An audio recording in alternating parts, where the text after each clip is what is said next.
we saw the New York Giants. How about this team, man? This team, they're making us eat our words here. They're putting me to sleep here because coming from behind to beat the Baltimore Ravens. This is another game that they win in the fourth quarter. I mean, give them credit. When you go through their stat sheet, you say at the end of on Monday morning when I go through all these game books to get ready for the show, and I look at them and I look at Baltimore, I look at this stat sheet and I say, holy shit, they averaged 3.8 yards per play. How did they win? How did they win a game? And give them credit. They are, I would say the football Giants are very timely. They have timely offense. They're behind 20-10 in the fourth quarter with 12 minutes to go, and they mount their best drive of the day. And they don't play outside their comfort zone. Give Daniel Jones credit. He was sacked 4 times. He faced, I think he was in third down. He was in 14 third downs, which I think you wanted to have. He converted 50% of them. So, they are timely. They are very timely. And at Baltimore, which to me let another one slip away. Yeah. They let another one slip away. And, they got a chance at 20-17 to take the game over. They get a first down at midfield. All they got to do is get it into range to get it to kick a field goal or you keep eating clock. Bad snap, bad decision, turnover. Look, the Giants won the game in the fourth quarter. They had 20 plays, 8 first downs, scored 14 points. I want to talk about the Giants, but let's stick here with the Ravens because another fourth quarter lead that they blow. They've now been outscored, Michael, a negative 42-point differential in the fourth quarter this season. What is going on with this team? Because we talked about it, like they're not getting pressure at times, but now they're a little bit healthier in the secondary. They should be healthier up front. Like, why does this team continue to blow leads, double-digit leads in the last 15 minutes? I think when the pressure's on, like playoff time, when you've got to throw the ball or you've got to make a play, then they just can't do it. Look, when you're playing Baltimore, it's like you're playing Air Force or you're playing Navy or you're playing Army, right?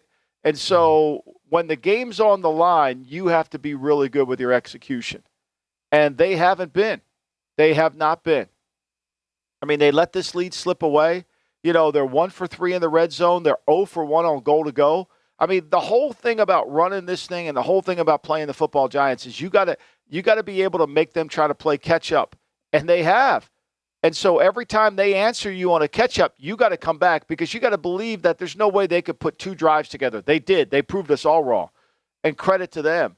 But to me, I think that's what happens to Baltimore. When they got to run it, when they got to throw it, they haven't been able to do it. And that's the mark of a good team. That's the mark of a team that that's teams that win in the fourth quarter end up having so much more confidence. And give the Giants credit. I've been crapping on them. I don't understand it. I think Sir Don Martindale deserves a head coaching job for what he's done.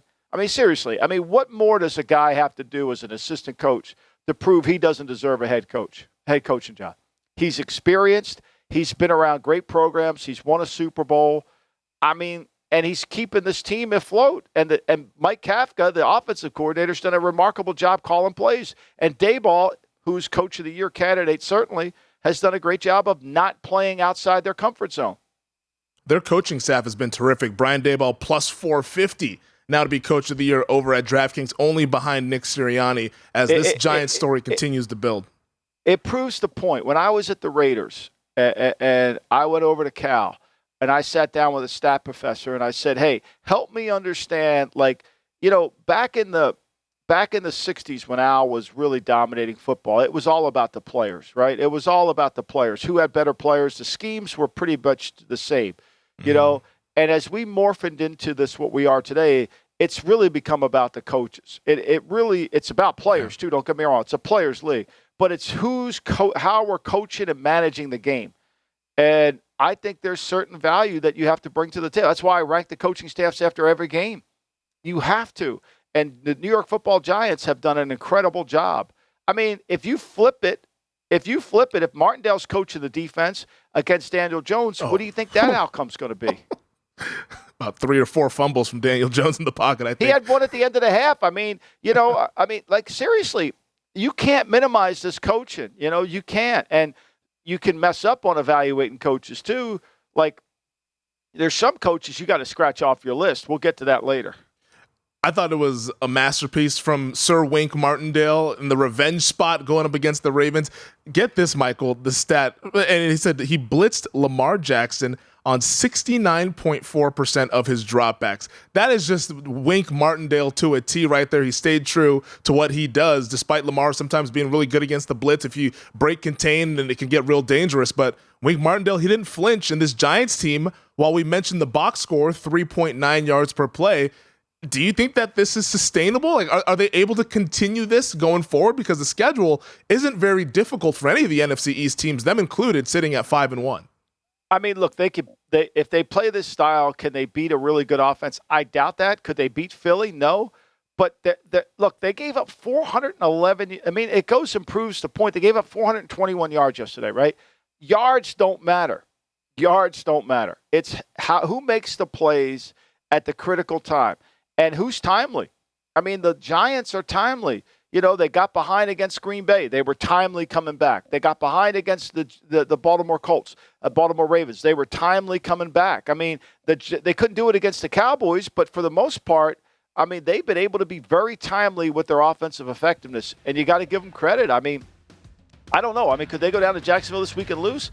It wouldn't shock me. Do I think they're a great team? No. But they're playing a great style, and every time you win, you gain more confidence. Thanks for watching the GM Shuffle with Michael Lombardi, and for more videos like this, make sure to subscribe to VSiN Live and the GM Shuffle podcast with Michael Lombardi, presented by DraftKings and VSiN, wherever you get your podcasts.